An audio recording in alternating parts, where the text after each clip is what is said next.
Irmãos, vamos abrir as Bíblias para o Evangelho de Mateus, capítulo 5.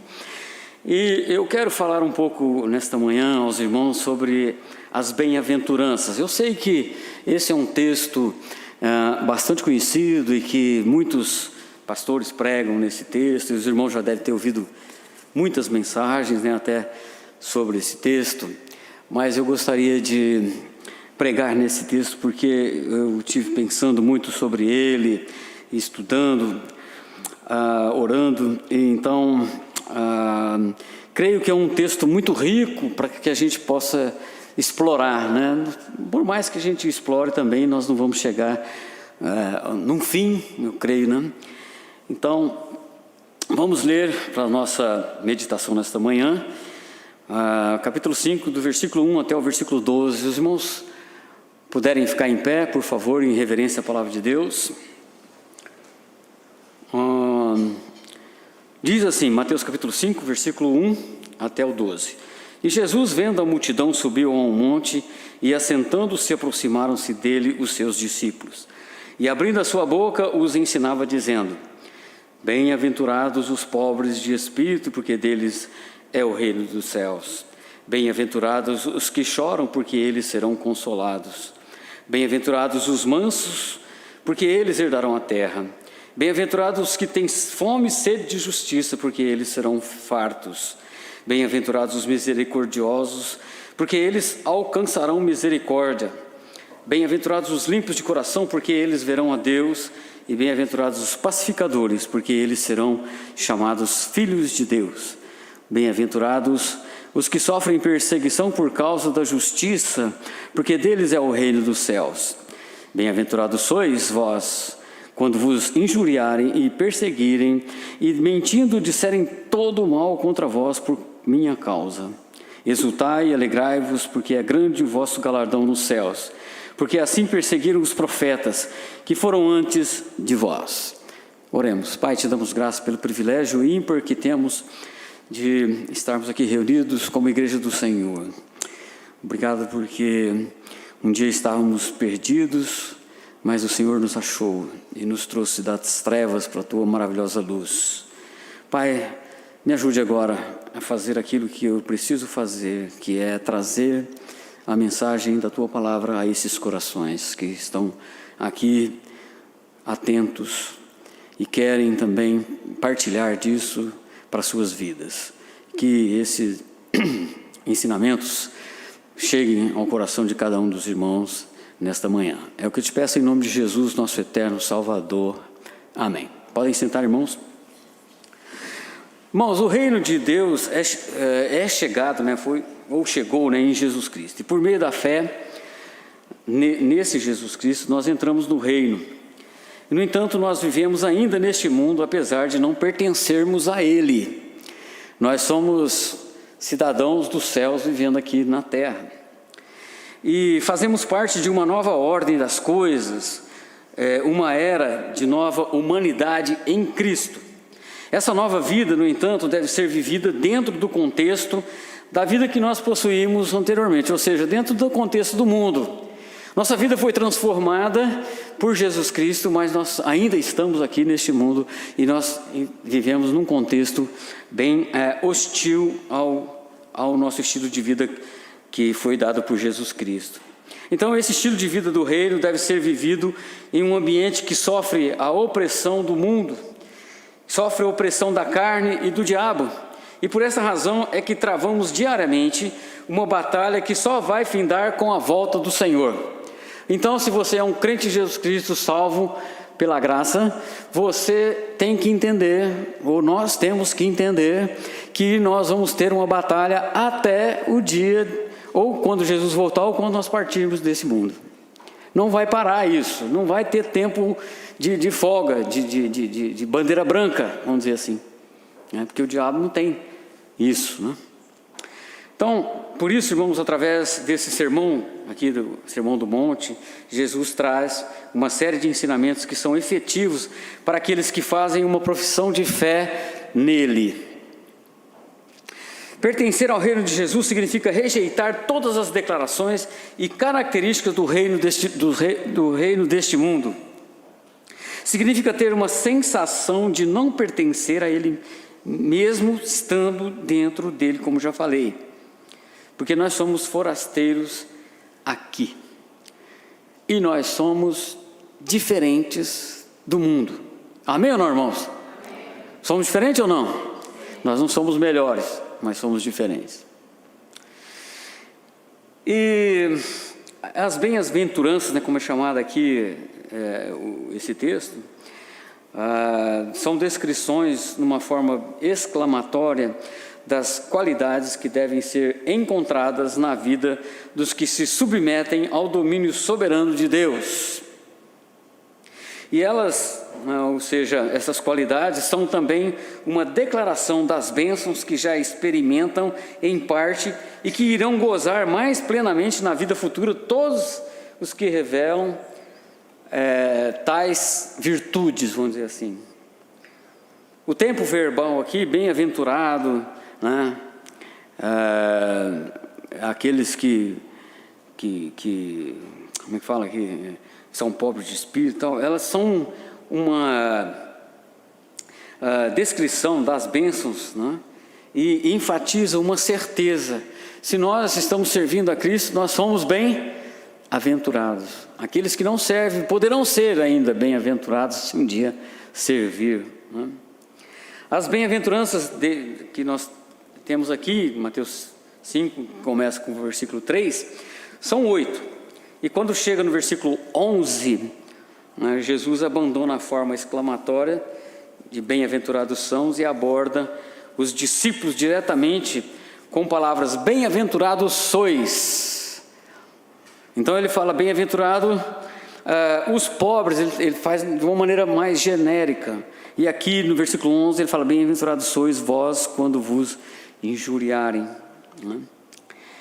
E essas 8 virtudes ou 8 qualidades que aqui indicam, quando integradas umas às outras, formam o caráter daqueles únicos que serão aceitos pelo divino Rei com seus súditos, como seus súditos, e os únicos que poderão vê-lo, sendo ele invisível, os únicos dignos de serem seus filhos. Então, aqueles que creem em Jesus Cristo, que fazem uma profissão de fé, eles são os únicos que verão a Deus. Amém ou não? Então, todo aquele que diz que é filho de Deus e não apresenta essas características aqui, essas virtudes, pode ser que esteja enganado, né? Jesus aqui, ele faz como é que fala? Puxa vida, como se fosse um mural, né? Formando uma espécie de mosaico, vamos dizer assim, né? Do caráter cristão. E essas virtudes aqui, elas trazem um benefício ímpar a cada um que as pratica. Então vamos lá para o texto, né? Versículo 1, capítulo 5, versículo 1 e 2 diz assim: E Jesus, vendo a multidão, subiu a um monte, e assentando-se aproximaram-se dele os seus discípulos, e abrindo a sua boca, os ensinava, dizendo... Estava então Jesus pregando e ensinando na Galiléia, no seu ministério aqui, porque o ministério de Jesus, né, foi bem peculiar o fato dele estar ensinando, né? E falando de suas doutrinas, e em muitas situações ele fazia através de exemplos, através de parábolas, através de um olhar. Nesse caso aqui, ele usa o recurso da palavra para falar aos discípulos e uma multidão de pessoas. Aqui fala que ele subiu a um monte e, assentando-se, veio os seus discípulos e, abrindo a sua boca, ensinava. O Sermão do Monte, como já foi chamado esse discurso, que vai do capítulo 5 até o capítulo 7 do Evangelho de Mateus, é sem dúvida um dos mais conhecidos da Sagrada Escritura, porque nele está contida grande parte das instruções de vida para aqueles que, depois de convertidos, passaram a fazer parte do reino dos céus. E eu imagino, irmãos, que naquele momento em que Jesus proferia esse discurso, ele causou um impacto muito, assim, intrigante naqueles que estavam ouvindo, né? E além de intrigante, diferente de tudo quanto eles já tinham ouvido. Agora, irmão, sabe por que era diferente? Porque Jesus falava no âmbito terreno. Aliás, desculpa, não falava no âmbito terreno, mas falava no âmbito espiritual. Por isso que era tão contundente. E ele começa dizendo, né, bem-aventurados. Essa expressão significa literalmente feliz, afortunado, bem-sucedido. Então, significa ter sucesso, mas não esse sucesso que o mundo fala, né? Que o mundo prega. Para ser bem-sucedido, para você ter sucesso, ou você precisa ter fama ou dinheiro, né? Mas aqui Jesus está falando de algo celestial. Então ele descreve um bem-estar concedido por Deus aos seus fiéis. E essas beatitudes, essas virtudes demonstram que o caminho para a felicidade celestial é o exato oposto do caminho que o mundo mostra. Porque ele é baseado nas riquezas, o que o mundo mostra, né, é baseado nas riquezas e nos prazeres, na abundância, na fama e coisas semelhantes. Mas o reino dos céus está afeto à piedade cristã, né? Então,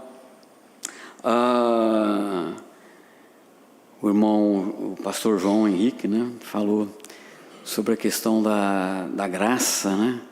E eu fico pensando realmente, né, aquele que é salvo precisa ter a graça dentro dele, e é algo que excede até a própria vontade dele. Tem que ser acima da própria vontade.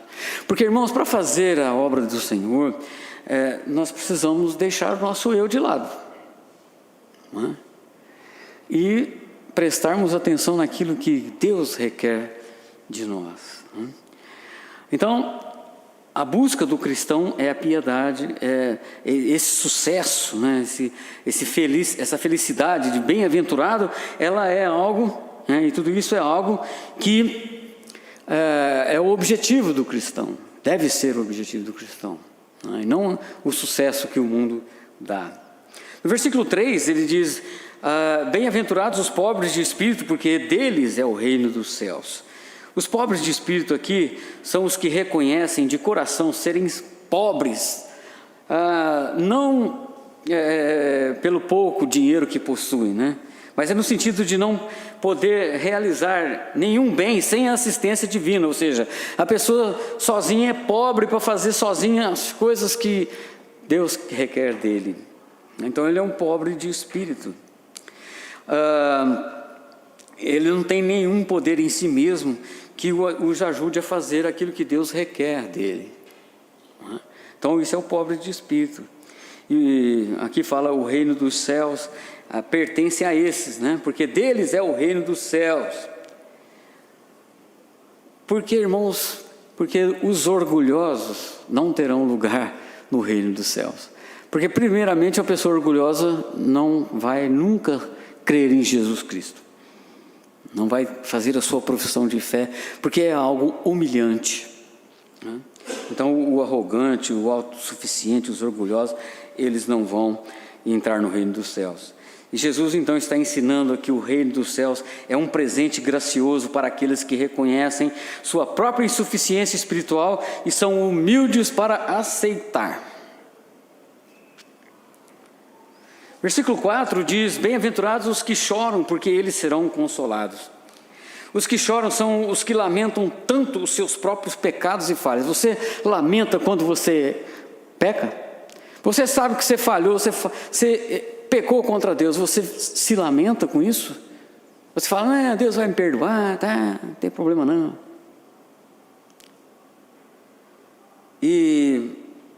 Mas aqui está dizendo que nós precisamos lamentar os nossos próprios pecados, né? como um mal preponderante nesse mundo, causando tanto sofrimento e miséria. Já viu que o nosso pecado, ele causa muito sofrimento? Não só a nós mesmos, mas também às pessoas que nos rodeiam. Por isso o pecado é tão pernicioso. Então nós devemos chorar pelos nossos pecados. Tiago, no livro de Tiago, capítulo 4, versículo 9, diz assim: senti as vossas misérias, ou seja, seus pecados, e lamentai e chorai. Converta-se o vosso riso em pranto e o vosso gozo em tristeza. Quando o mundo prega aí, você precisa ser alegre, todo mundo precisa, vamos fazer isso, vamos fazer aquilo, e vamos ficar alegre, vamos ver um jogo de futebol, vamos ver um programa de televisão, para ficar alegre. Tiago está falando aqui, não, você tem que ficar triste. É porque você reconhece quem você é, o pecado que está em você. Então, irmãos, aquele que reconhece, que fala, lamentar e chorar, que lamenta pelo seu pecado, né? Um dia certamente ele será consolado, amém, irmãos? Porque em Apocalipse fala, lhes enxugará dos olhos toda lágrima. Então, irmãos, os que choram são aqueles que reconhecem que é um pecador miserável e que lá na frente vão ser consolados. Versículo 5 diz: bem-aventurados os mansos, porque eles herdarão a terra. Os mansos são aqueles que se humilham diante de Deus por reconhecerem sua total dependência dele. E como consequência são gentis no trato com os outros. Moisés, por exemplo, revelava esse traço de caráter em notável medida, e a posse do mesmo por Jesus, né, ou seja, esse sentimento de humildade, são as bases para ele convidar as pessoas, né, todas as pessoas, para, como ele diz lá, né, vinde vós cansados e sobrecarregados, oprimidos, porque eu sou manso e humilde de coração. Então, quando Deus tiver destruído todos os que em sua arrogância resistem à sua vontade, os mansos serão os únicos a herdar a terra. Esses serão aprovados diante de Deus. Versículo 6: bem-aventurados os que têm fome e sede de justiça, porque eles serão fartos. Vivemos em um mundo, irmãos, pautado pelas injustiças. Você já foi injustiçado alguma vez na sua vida? Eu já fui muitas vezes. E nós vivemos um mundo que tem essa característica de ser injusto. Os homens, por mais que tentem através da criação de leis, das mais diversas, nunca conseguirão ser justos. Já viu? Tem as leis, né? No Brasil não sei nem quantas leis tem mais, né? Porque são tantas leis e mais a regulamentação da lei, mas, sabe, é Código Civil, é Código Penal, é Código Tributário e vai por aí afora. Tem tantas leis, mas mesmo assim existem falhas nas leis. E é aí que entram os advogados, né?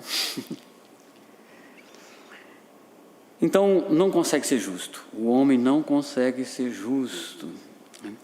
E os que têm fome e sede de justiça são os que têm um anseio de ver o triunfo final de Deus, porque só Deus é justo, amém?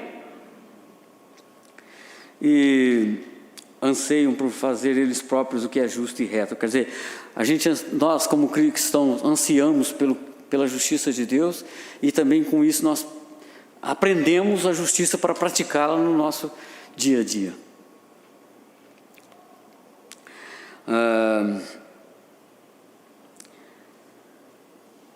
Versículo 7: bem-aventurados os misericordiosos, porque eles alcançarão misericórdia.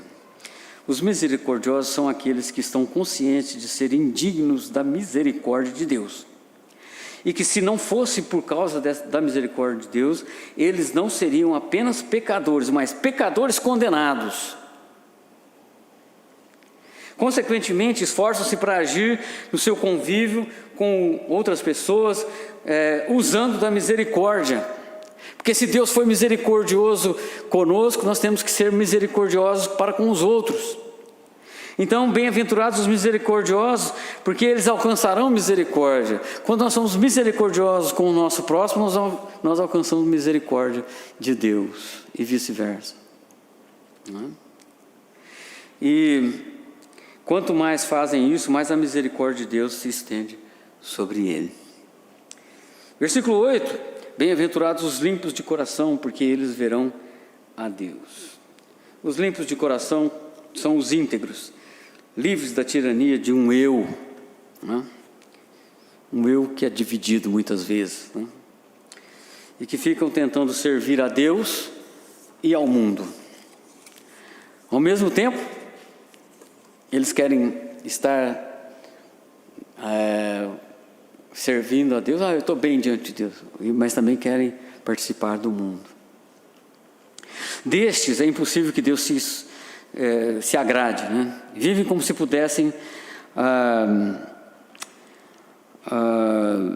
desprezar Deus, né? Então, aqueles que são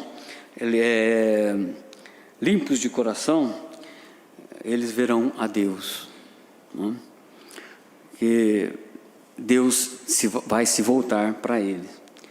Versículo 9: bem-aventurados os pacificadores, porque eles serão chamados filhos de Deus. Os pacificadores são os que estão em paz com Deus, porque Deus é o autor da paz e é apreciador da concórdia.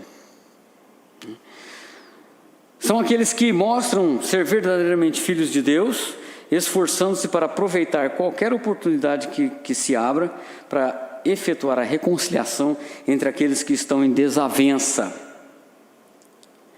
São aqueles que conseguem apaziguar as contendas.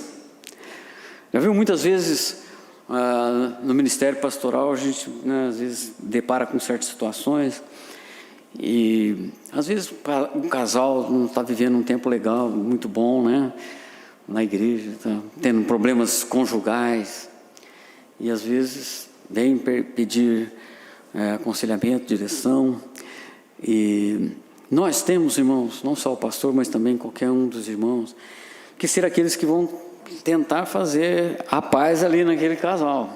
Porque o mundo vai dizer o que? Não, separa dele, separa dela, é o melhor que vocês fazem. E nós não, vamos chegar e falar: não, vocês não podem separar. Vocês têm, pela graça de Deus, vocês têm que manter isso.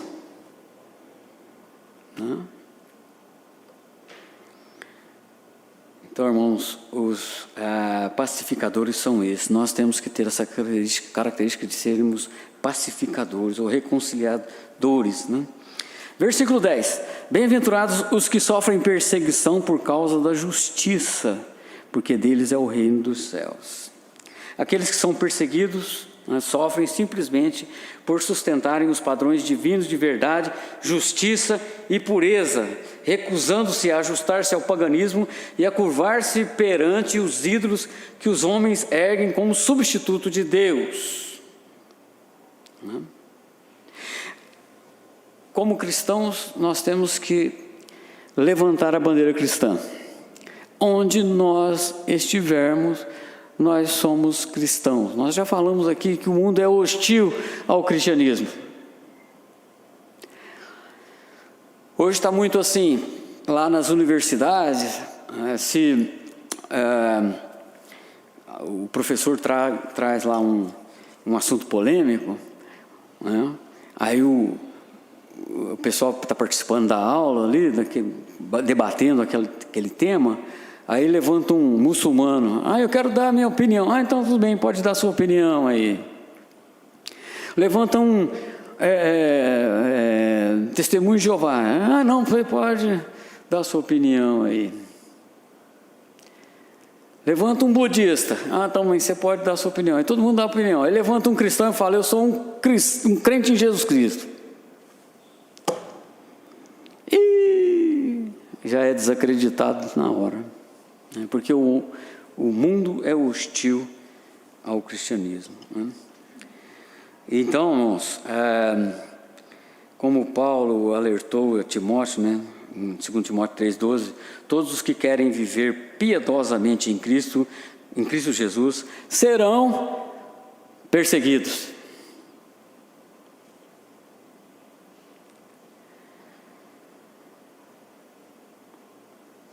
Mas a este Jesus assegura que são cidadãos do único reino permanente, que é o reino dos céus. Então, irmãos, nós vimos aqui, até esse versículo 10, as 8 qualidades, né, virtudes que identificam os cidadãos do reino dos céus. Então, como eu falei, Jesus fala na terceira pessoa, e agora ele chega no versículo 11, ele fala assim: bem-aventurados sois vós, quando vos injuriarem e perseguirem e mentindo disserem todo mal contra vós por minha causa. Então, o cristão, após se esforçar para fazer tudo, né, para ter essas 8 virtudes que eu falei, 8 qualidades, ou seja, não ser arrogante, lamentar por seus pecados, ser manso, ser humilde, ansiar pela justiça, exercer a misericórdia, ter um coração íntegro, procurar ser um pacificador e sofrer por Cristo, poderia esperar que o mundo o reconhecesse, não é? Nossa, eu sou tão bom, eu tenho todas essas virtudes aqui na minha vida, então o mundo vai me admirar, né? Vão me acolher de braços abertos. Mas, irmãos, não é isso que ocorre. É claro que o crente tem que ter essas virtudes, como eu já falei, né? Mas não é isso que vai fazer com que a gente seja bonzinho perto deles, diante deles.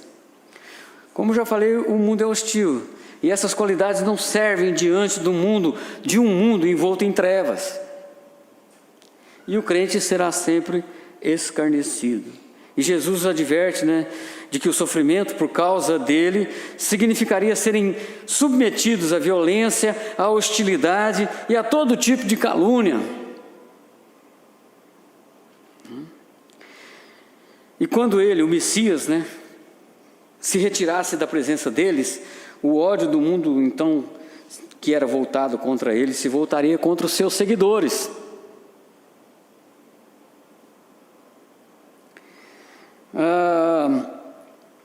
João 15:18 fala assim, Jesus fala assim: se o mundo vos odeia, sabei que primeiro do que a vós me odiou a mim.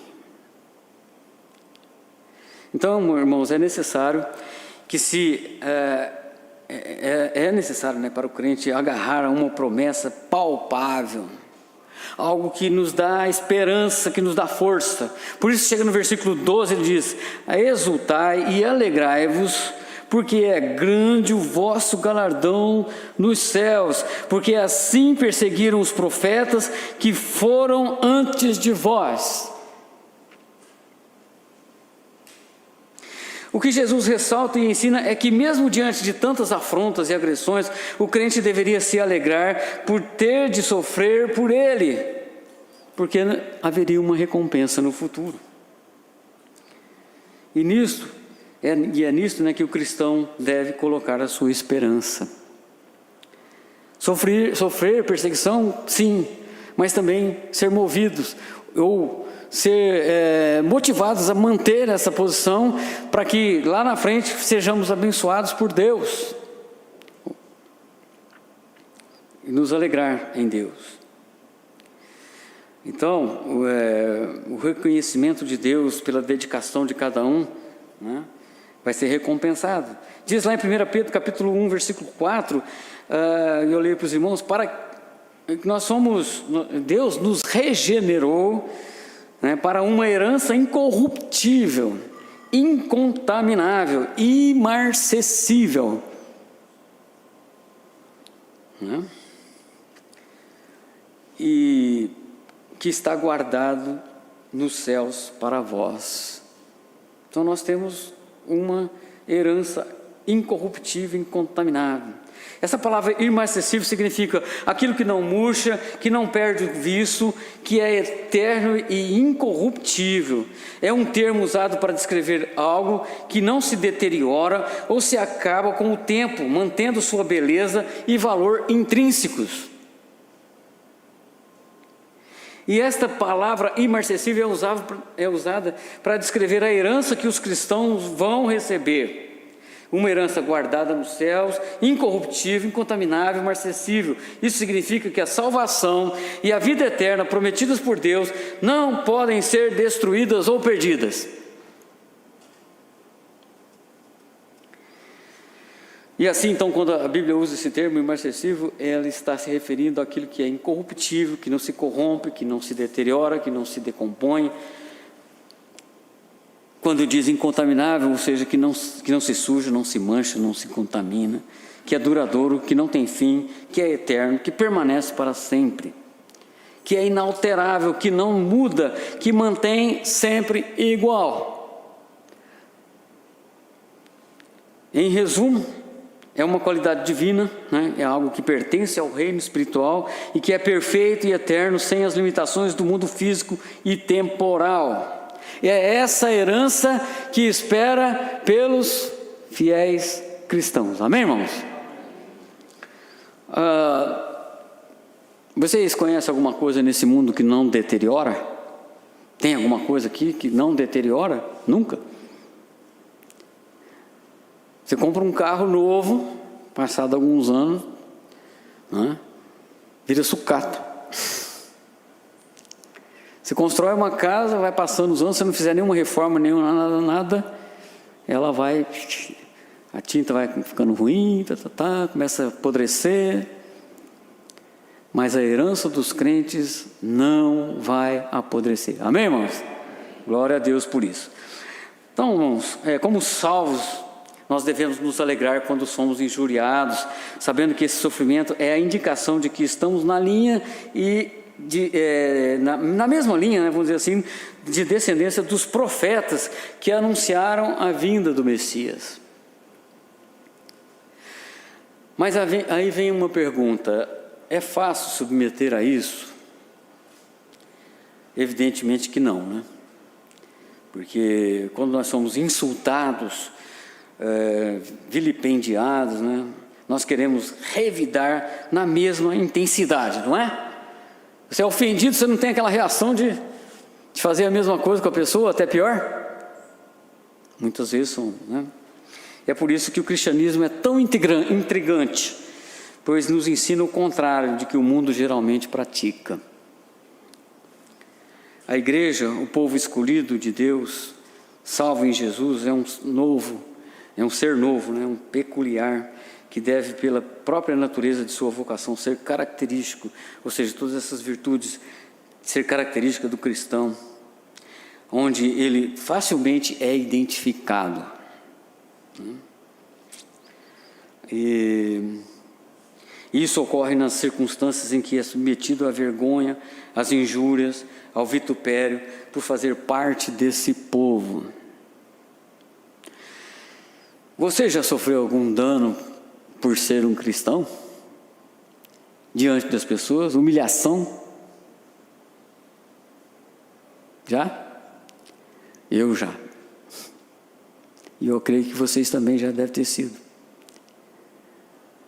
Eu sou um crente. Eu já morei num lugar onde eu morava, tinha uns vizinhos lá que não me cumprimentavam. Moramos não sei quantos anos, 25, 30 anos lá e a pessoa não me cumprimentava. Fui saber por quê, é porque eu era crente.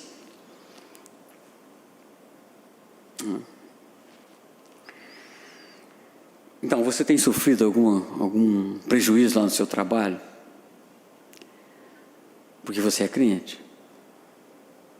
Bem-aventurados sois quando vos injuriarem e perseguirem, e mentindo.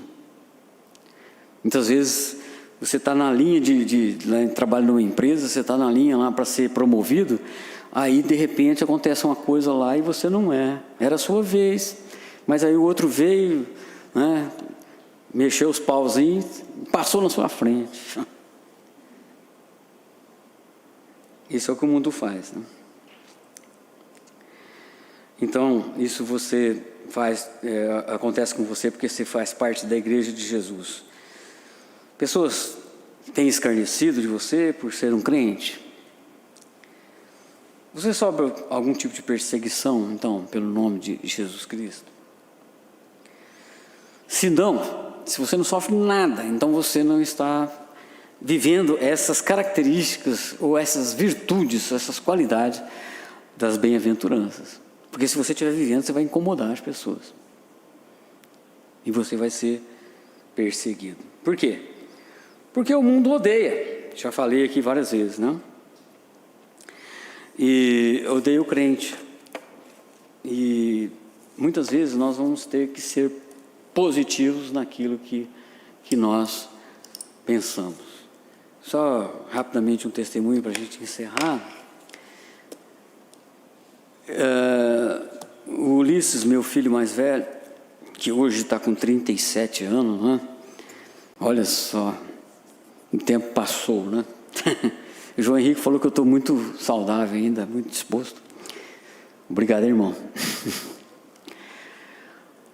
O Ulisses tinha 11 anos, ele estudava numa escola lá na cidade de São Joaquim, e chegou no começo do ano, o professor passou a lista de materiais que era para comprar, e dentre esses materiais tinha um livro que serviria de livro-texto para falar do assunto de, como é que fala?